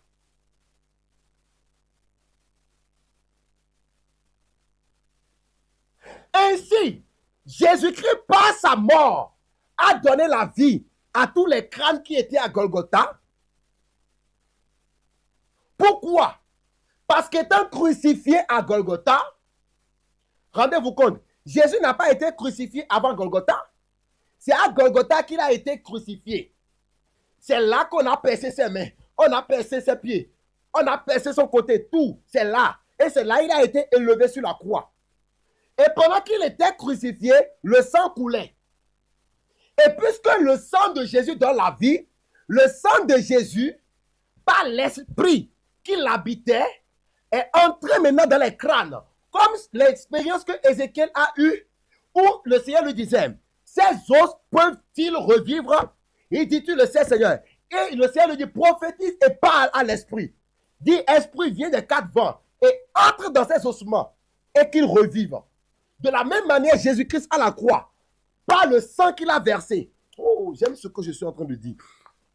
Par le sang qu'il a versé, il a redonné vie maintenant à tous les crânes qui étaient à Golgotha. Les crânes des pécheurs. Pour ne pas dire au crâne de Adam, le premier qui a péché. Parce que Jésus-Christ est venu en réalité pour restaurer ce que Adam le premier a perdu par le péché.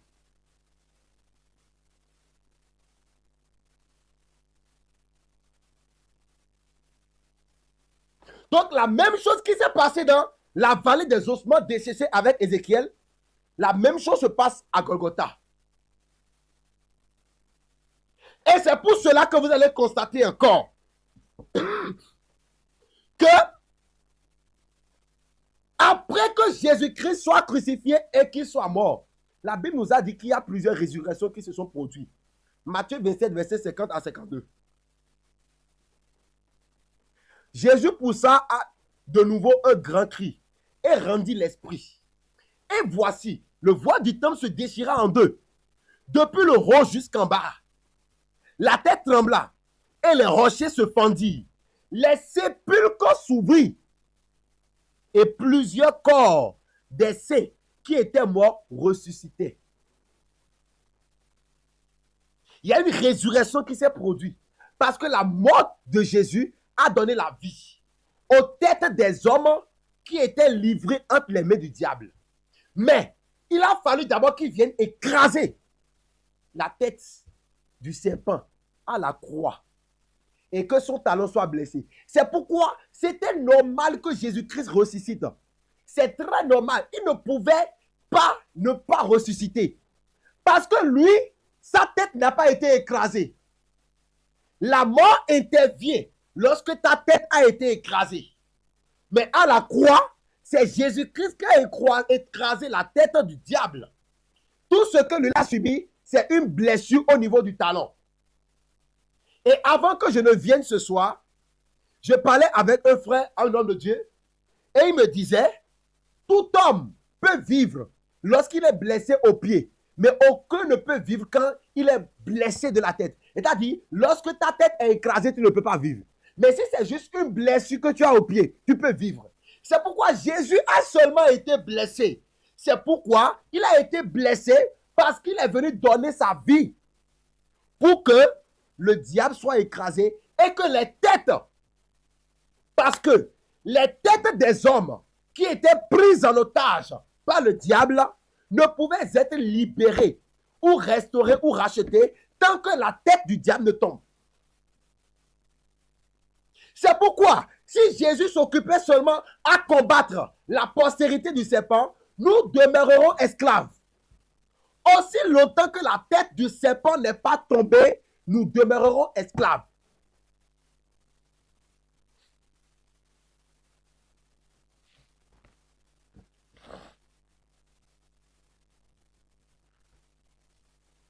C'est pourquoi ce fut important que la tête du serpent tombe. Et vous allez voir, on l'a crucifié, on a percé ses pieds.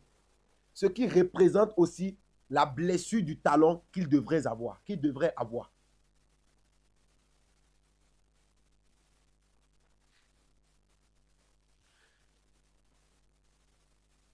C'est pourquoi il n'est pas juste, il n'est pas que mort. Il est passé d'une étape à une autre étape. Il a vaincu le diable. Il a écrasé la tête du serpent. Et je vous l'ai dit, lorsque la tête d'un système tombe, le système est en faillite. Le système est détruit. Jésus n'a pas perdu son temps à combattre les démons. Ou je dirais, il n'a pas pris tout son temps à combattre les démons. Il avait sa cible principale. C'est pourquoi j'avais dit ici, lorsque nous avons commencé sur la série des réclamations, les combats que tu vis là, quand Satan s'attaque à tes finances, les finances ne sont pas son problème. Il s'en fout de tes finances. Quand il attaque tes enfants, ce n'est pas tes enfants son problème. Il faut voir le cas de Job pour comprendre. La cible de Satan n'était pas les enfants de Job. La cible de Satan n'était pas les finances de Job. La cible de Satan n'était pas les activités de Job. La cible de Satan n'était pas ce que Job possédait. Mais il voulait toucher à son cœur. Il voulait détourner son cœur de Dieu. Il voulait couper sa tête.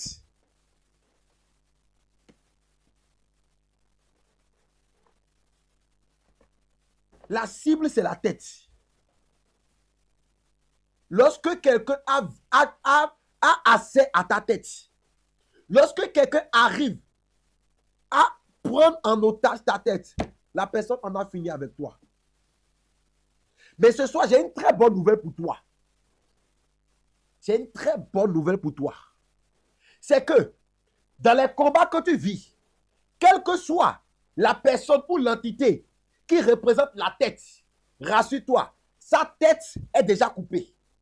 Sa tête a déjà été écrasée. La tête du diable a été écrasée. Cela veut dire que tout son système est en faillite. Le Seigneur a voulu que j'introduise cette série de messages par ici. Pour que chacun sache sur quoi il faut compter pour commencer par attaquer les têtes.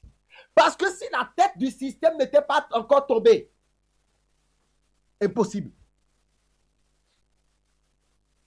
Et c'est dans cela qu'on dit que Christ est la tête de l'église ou que l'église est le corps de Christ. Parce qu'à Golgotha, quelque chose a commencé par être formé. À Golgotha, regardez ce qui s'est passé. Il était sur la croix, il était en haut. Le corps, le Christ qui est la tête de l'église était en haut. L'église, c'est l'ensemble de ces crânes qui étaient à Golgotha, auquel Jésus-Christ a donné vie par son sang.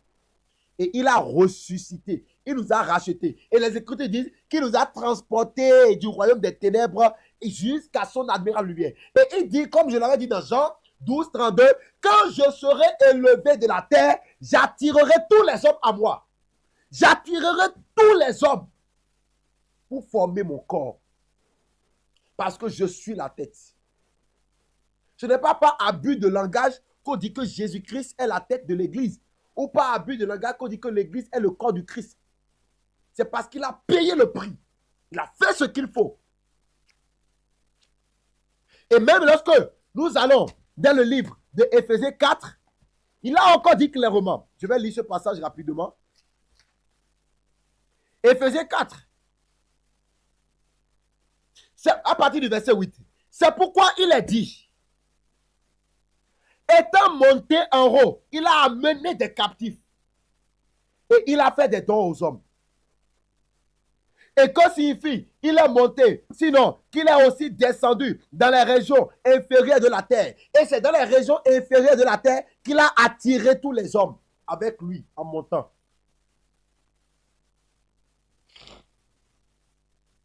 La tête est tombée, la tête du serpent est tombée.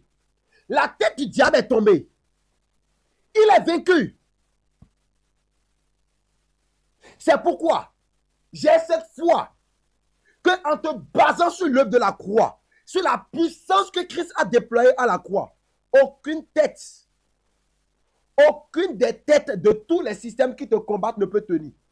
Ils fléchiront tous. Parce que le talon de quelqu'un a été blessé pour ça.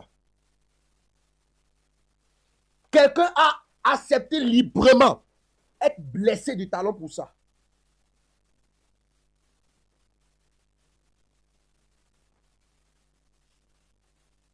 Et en voulant relever les hommes qui sont tombés, Dieu nous a relevés par la tête.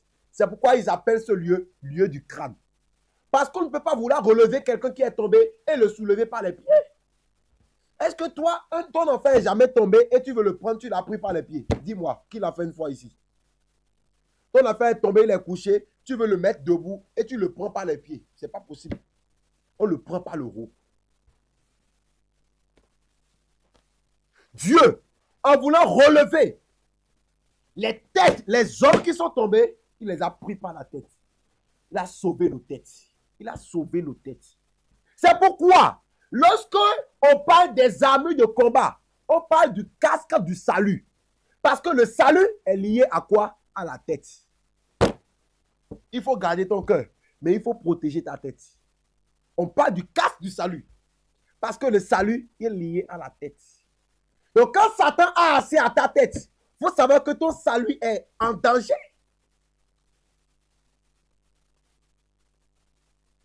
Et c'est ça les réclamations. Parce que nos têtes ont été rachetées.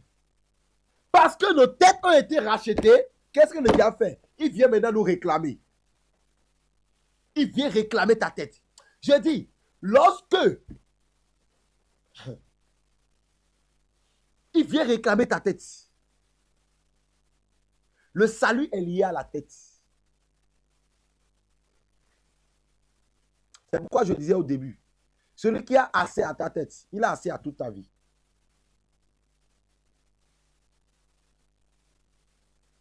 Celui qui a assez à ta tête, il a assez à ta vie. Quand la tête ne va pas bien, nous n'avons-nous pas l'habitude de dire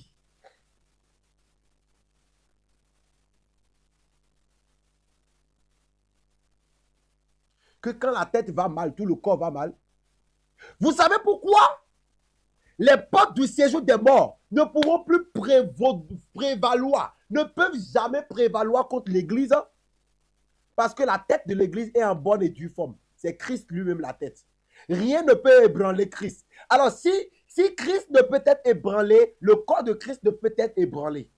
Si quelqu'un cherche à ébranler le corps de Christ là, il faut que la personne cherche d'abord à ébranler Christ. Et puisque Satan n'a pas pu ébranler Christ, et qu'au contraire Christ l'a écrasé, a écrasé sa tête, on précise, c'est sa tête qui a été écrasée. Et que l'Église est en sécurité. Et c'est de ce pouvoir, c'est avec cet acquis maintenant que nous entrons dans le combat de la tête. C'est en nous appuyant sur cette œuvre, avec l'assurance que la tête ne s'est pas été écrasée, que nous entrons maintenant dans le combat des têtes. Mais je veux déclarer ce soir dans le nom de Jésus que la tête de tous les systèmes qui te combattent commence par tomber au nom de Jésus. Vous allez constater, David a combattu Goliath. Mais lorsque Goliath est tombé, il n'était pas encore satisfait. Parce que le symbole de la tête, c'est que la tête, le symbole de la victoire, c'est que la tête tombe. Et c'est pourquoi, malgré que Goliath fut tombé, David a saisi l'épée de Goliath, il a coupé la tête. Il a saisi sa tête. Et quand il a saisi sa tête, qu'est-ce qui s'est passé? Toute l'armée des Philistins a commencé par fuir. Parce que quand la tête tombe, d'abord Goliath c'est la tête. Maintenant la tête de la tête est tombée. Qu'est-ce que le reste des armées peut faire? Ils ont pris la fuite. Je déclare ce soir sur ta vie. La tête de l'armée qui te combat, il tombe ce soir. Cette tête tombe ce soir. Et tout le reste de l'armée prend la fuite dans le nom de Jésus-Christ.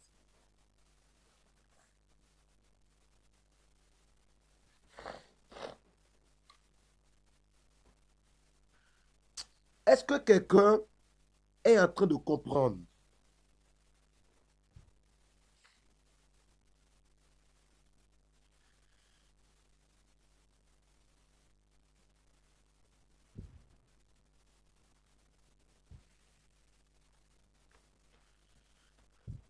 Le combat de la tête n'a pas commencé aujourd'hui.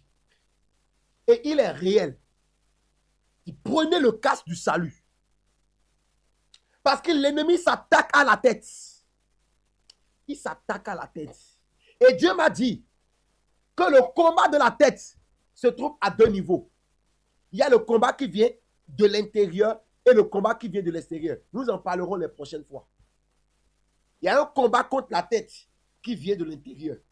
Il y a un combat contre la tête qui vient de l'extérieur.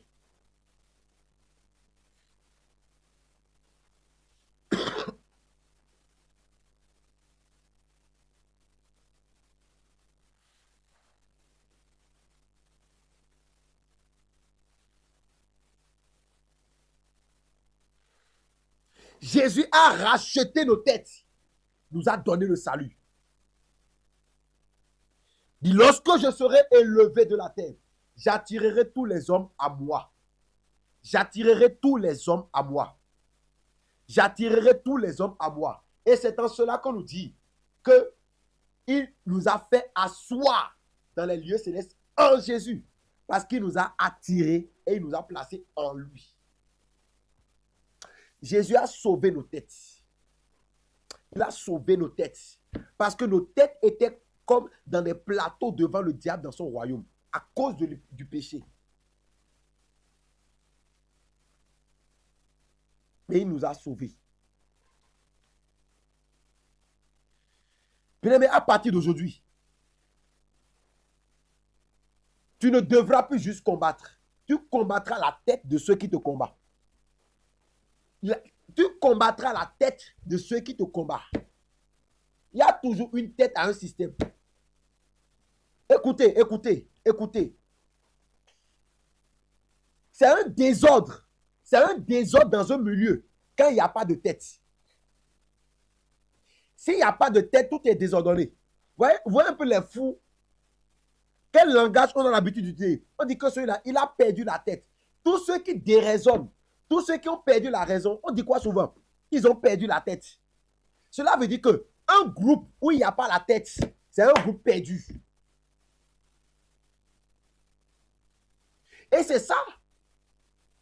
Plusieurs personnes veulent s'attacher ou s'accrochent au fait que nous sommes les mêmes. En Jésus, nous sommes les mêmes pour bafouer l'hiérarchie. S'il n'y a pas d'hiérarchie, c'est le désordre. Oui, nous sommes sauvés, nous sommes en Christ. Mais il y a aussi une hiérarchie. Nous avons l'habitude de dire que l'objectif du diable, c'est diviser pour régner. Mais je dirais encore ce soir que l'objectif du diable, c'est de faire en sorte qu'il n'y ait pas de tête dans un milieu. Il n'y aura pas de tête. Il n'y a pas de responsable. Nous sommes responsables de tous, de nous tous. Ce n'est pas possible.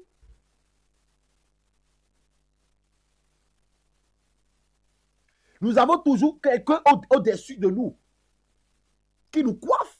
Il y a toujours une tête. Pour qu'il y ait de l'ordre, il y a toujours de tête. Même tous les enfants de ton père ne sont pas nés au même instant. Même quand on parle des jumeaux, les deux jumeaux ne sortent souvent pas ensemble du sein de leur mère. L'un sort et l'autre sort. Il y a toujours quelqu'un qui est devant. Le vrai échec, c'est quand il n'y a pas de tête. Que peut faire l'homme sans la tête? S'il n'y a pas de tête, tous les membres du corps sont perdus. Le corps tombe et meurt. Le corps tombe et meurt. Le combat de la tête. Les prochaines fois, lorsque nous allons entrer dans les Écritures pour découvrir, vous allez constater des choses étranges dans la Bible. Et pour la plupart des combats que j'ai vus dans les Écritures, le combat ne s'arrête jamais tant que la tête du chef de l'armée adverse n'est pas tombée. Une action doit être posée sur sa tête. Et c'est comme ça aussi, les têtes sont réclamées.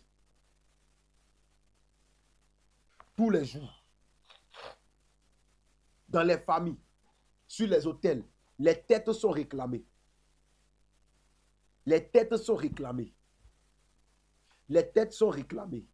Les têtes sont réclamées. Il y a des personnes, on a livré leur tête. Il y a des personnes, il y a une réclamation sur leur tête. Je parlerai prochainement et calmement de la réclamation de la tête.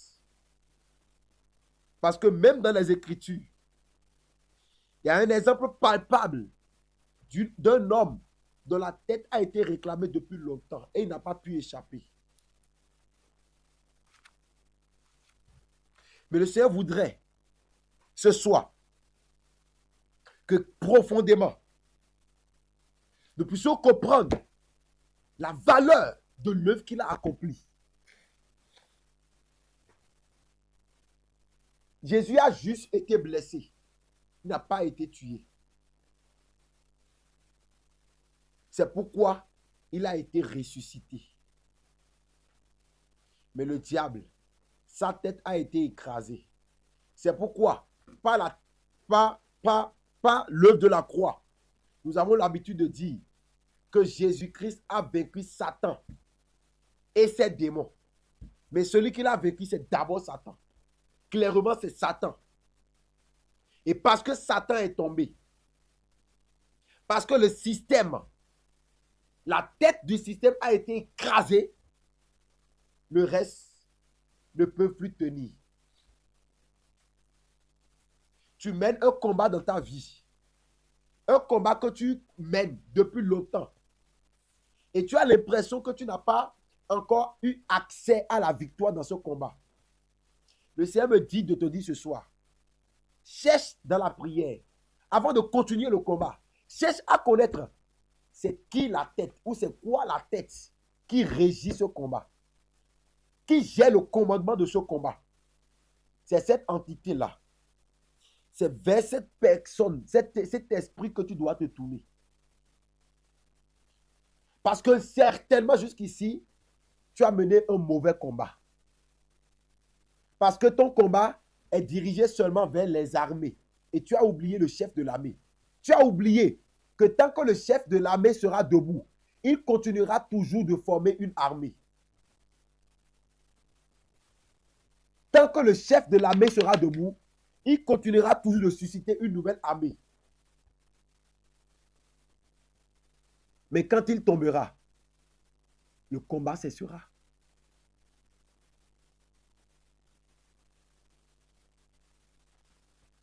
Oui. Nous parlerons de la réclamation de la tête. Mais le Seigneur veut que nous commençons par là. Très important.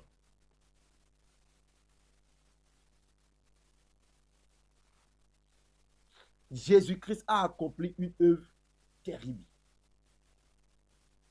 Une œuvre exceptionnelle. Et beaucoup connaîtront la délivrance. Beaucoup. Et même sur ce message que je donne, je vois Dieu accomplir des choses dans les vies.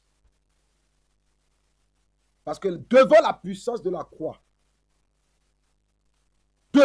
rien ne tient. Et je veux rappeler à la tête de l'armée qui te combat ce qui a été fait à la croix. Pour leur montrer qu'ils n'ont plus de pouvoir sur toi. Ils n'ont plus d'autorité sur toi. Parce que leur chef a été vaincu à la croix. Mais toi, Dieu veut que tu combattes le bon combat. Parce que l'ennemi, son objectif maintenant, c'est de réclamer ta tête. Puisque tu as été racheté, ta tête a été rachetée par Christ, il se trouve maintenant en position de te réclamer. Et il y a plusieurs manières par lesquelles il te réclame. On les découvrira plus tard.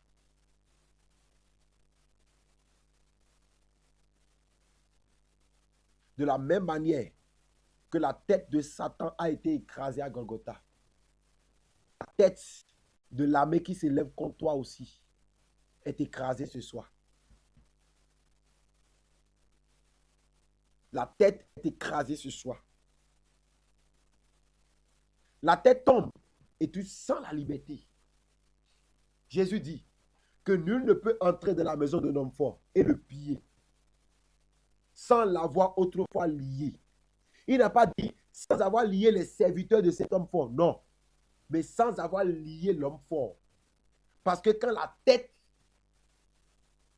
est mise à nu, quand la tête est mise hors d'état de nuire, tout le reste n'a plus rien à faire.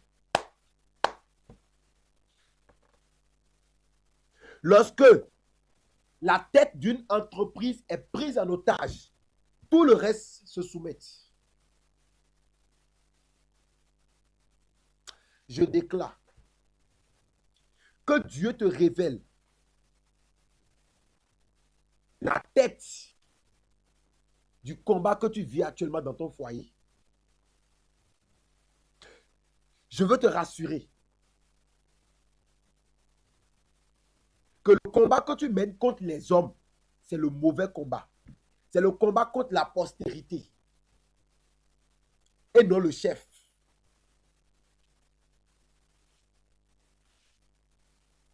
Nous n'avons pas lutté contre la chair et le sang. Ah. Parce que la chair et le sang, c'est ça qui forme la postérité. Mais contre les esprits, les géniteurs,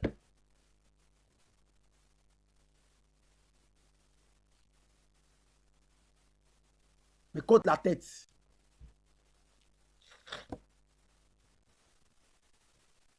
avons assez mené le mauvais combat, me dit le Seigneur. Il est temps que nous sachions qui attaquer, qui combattre. Parce que, sans le connaître, ou en ignorant cela, nous allons nous tourner dans un autre sens. Et pendant que nous serons en train de mener un mauvais combat, nous serons en train d'attaquer qui ne devons pas attaquer. Par derrière, le diable va saisir notre tête.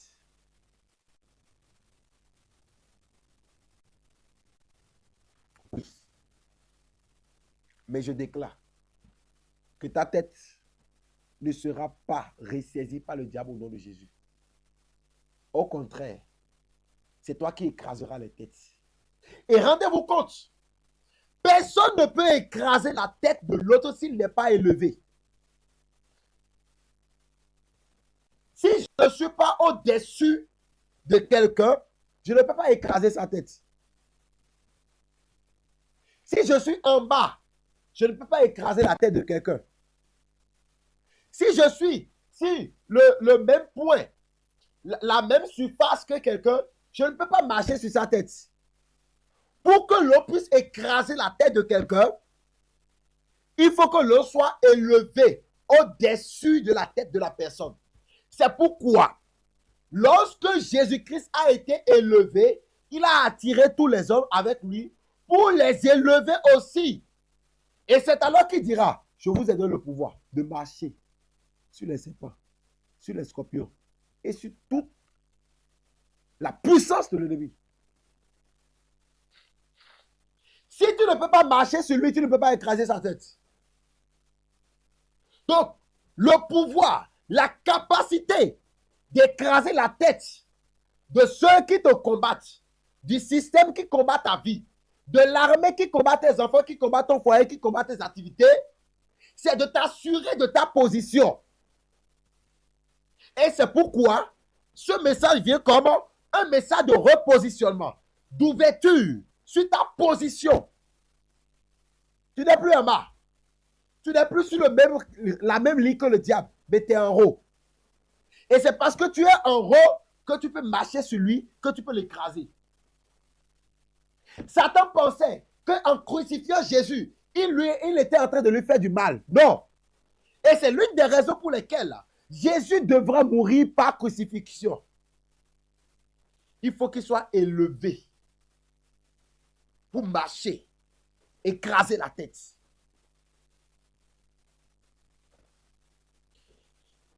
Avant d'entrer dans le combat, il faut que tu prennes conscience de ta position.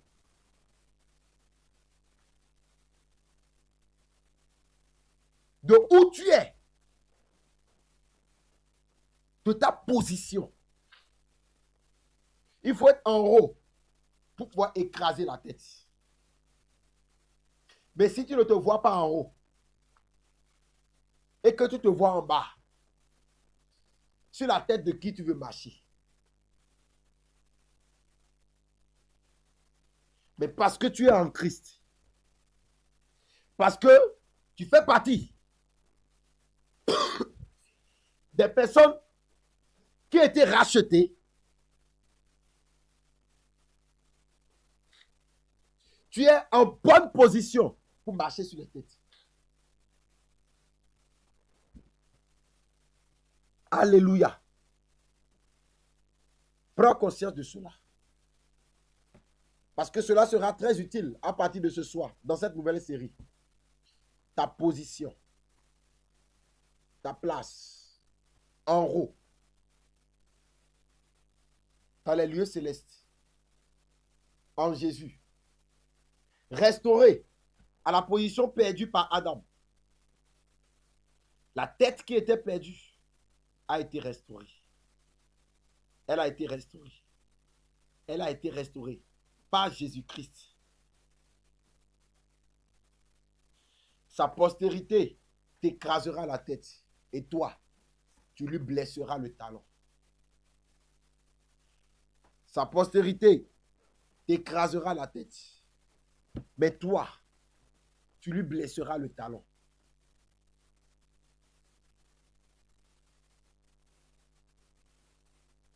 Alléluia. Acclame le Seigneur Jésus.